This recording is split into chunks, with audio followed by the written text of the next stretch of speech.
अरावली पर्वतमाला भारत की सबसे प्राचीन पर्वत श्रृंखलाओं में से एक है। इसकी कहानी केवल चट्टानों और पहाड़ों की नहीं, बल्कि पृथ्वी के इतिहास, मानव सभ्यता, संस्कृति और प्रकृति के संतुलन की भी कहानी है। कहा जाता है कि जब हिमालय भी अपने वर्तमान रूप में नहीं था, तब अरावली अपनी दृढ़ चट्टानों के साथ धरती पर खड़ी थी। यही कारण है कि इसे विश्व की सबसे पुरानी पर्वतमालाओं में गिना जाता है। अरावली पर्वतमाला का विस्तार लगभग 800 किलोमीटर तक है। यह गुजरात के पालनपुर से शुरू होकर राजस्थान होते हुए हरियाणा और दिल्ली तक फैली हुई है। राजस्थान में यह पर्वतमाला राज्य को दो भागों में बांटती है, पूर्वी और पश्चिमी राजस्थान।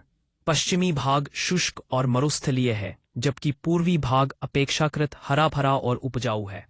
इस प्रकार अरावली ने सदियों से जलवायु और जीवन शैली को प्रभावित किया है। भूगर्भशास्त्रियों के अनुसार अरावली पर्वतमाला लगभग 250 से 300 करोड़ वर्ष पुरानी है। यह उस समय बनी जब पृथ्वी की सतह स्थिर नहीं थी और महाद्वीपों का निर्माण हो रहा था।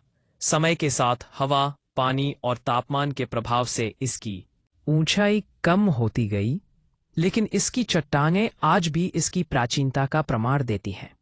अरावली केवल पहाड़ों की श्रृंखला नहीं है, बल्कि ये अनेक नदियों का उद्गम स्थल भी है। बनास, लूनी, साबरमती और मही जैसी नदियां इसी पर्वतमाला से निकलती है। ये नदियां अपने अपने क्षेत्रों में कृषि, पेयजल और जीवन का आधार बनी।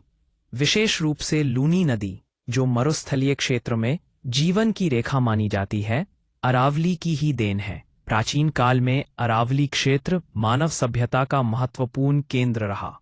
यहाँ से हड़प्पा सभ्यता से जुड़े अनेक पुरातात्विक प्रमाण मिले हैं।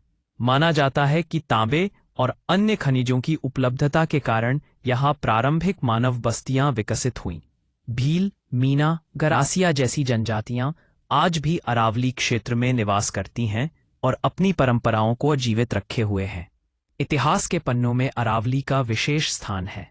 राजपूत काल में इस पर्वतमाला ने अनेक किलों और दुर्गों को प्राकृतिक सुरक्षा प्रदान की।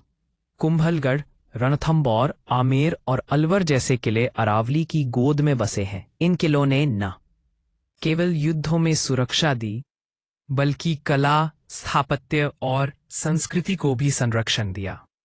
अरावली की वनों की संपदा भी अत्यंत महत्वपूर्ण रही है। यह ढोक,